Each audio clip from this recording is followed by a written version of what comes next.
Fala pessoal, eu queria aqui agora comentar com vocês, principalmente do que? Da T3 e T4 e as ações no organismo de maneira geral, como eles agem ali na célula em si, né?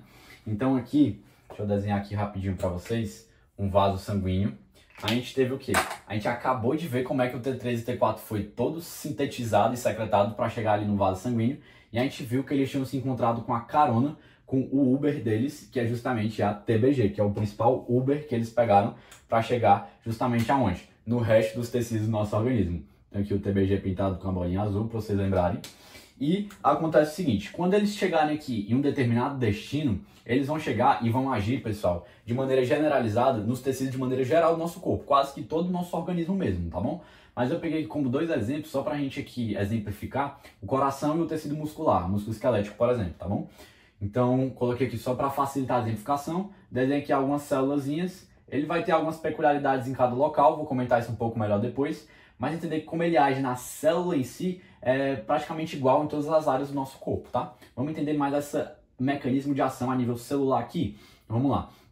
Aqui como ele chegou, digamos que um chegou no destino no outro, né? Mas no coração e no músculo, enfim, ele vai se despedir do Uber, que seria da TBG, e vai finalmente aqui entrar na célula para exercer a função deles, né? Então aqui ele saiu da carona da TBG, do Uber, e vai entrar aqui, e aqui também no coração e no músculo, por exemplo, né? E vamos entender agora o seguinte, quando ele tiver entrado aqui na célula, o que que vai acontecer? Desenhar aqui um T4, né, que eu coloquei mais como, opa, botei o pontinho, o T4 como um quadrado, né, e o T3 aqui com uma estrelinha. Vamos entender o seguinte, o T4, quando ele entra na célula, praticamente no mesmo instante, o que que acontece com ele? T4, 4 iodos, vocês lembram disso? O que que vai acontecer? Ele vai encontrar uma enzima chamada de deiodinase, que eu já comentei com vocês, só que em outro contexto, em outras circunstâncias. E agora essa deiodinase vai transformar o T4 em T3, que já tinha entrado aqui um pouco de T3, mas o T4 também que aqui entrou, ele vai ser justamente transformado em T3 pela deiodinase. E vai ser a T3 o principal hormônio que vai agir aqui nos tecidos. Então vamos entender o seguinte, eu já comentei com vocês, só reforçando, quem é secretado em maior quantidade pela tireoide é o T4. Mas quando o T4 chega em no tecido, grande parte dele é convertido em T3. Por quê? Porque o T3 é aquele hormônio que é mais potente a sua ação. Então o T3 vai ser mais potente agindo ali nas células do organismo de maneira geral. Então a gente quer que o T4 se transforme em T3 porque o T3 é mais eficiente, tá bom? Apesar de ser liberado entre o T3 e o T4 em maior quantidade ali pela tireoide, o T4, quem é mais potente em si é o T3. Então eu já comentei com vocês aqui que a deiodinase transformou esse T4 em T3 e vamos entender agora o seguinte. Esse T3 vai agir aonde dentro da célula? Então vamos entender aqui. Antes de comentar isso aqui, eu quero que vocês guardem a fogo de cor, né? De cor no coração de vocês, o quê? Que os hormônios tiroidianos, T3 e T4, qual é a ação deles assim em uma linha geral? É o quê? Aumento da atividade metabólica celular. Então guardem isso aqui, pessoal. Acho que isso aqui é uma das coisas mais importantes da aula, se eu for dizer assim, tá? T3 e T4 associem isso. Aumento da atividade metabólica celular, que isso vai ser muito importante já já. Então voltando aqui para o processo em si, principalmente aqui o T3 vai entrar aqui dentro do núcleo, que eu desenhei para vocês da célula, e lá no núcleo ele vai achar o receptor de hormônio tireoidiano.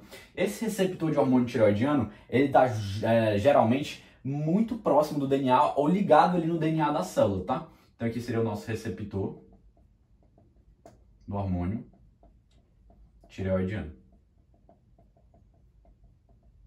Então o T3 vai se ligar aqui e ele vai justamente induzir o quê? Assim que ele se ligar, ele vai estimular o quê? O aumento da transcrição. Se aumentar a transcrição, vai aumentar consequentemente depois a transcrição aqui do caso do DNA, né? Vai aumentar consequentemente depois a tradução. Se aumenta a tradução, aumenta a quantidade de proteínas, a produção de proteínas. Por que eu quero aumentar a quantidade de produção de proteínas? Porque eu vou aumentar a quantidade de enzimas, de outras moléculas, enfim, que vão contribuir para o aumento do metabolismo. Então aqui vai ter o aumento da produção de proteínas, quando o T3 e o T4 se ligarem aqui no receptor de hormônio tireoidiano, que está aqui dentro do núcleo, aumento da produção de proteínas. Se aumentar a produção de proteínas, vai estar incluído o quê? Enzimas, outras moléculas importantes para o metabolismo, e eu vou ter consequentemente, aumento do metabolismo, que eu pedi para vocês guardarem.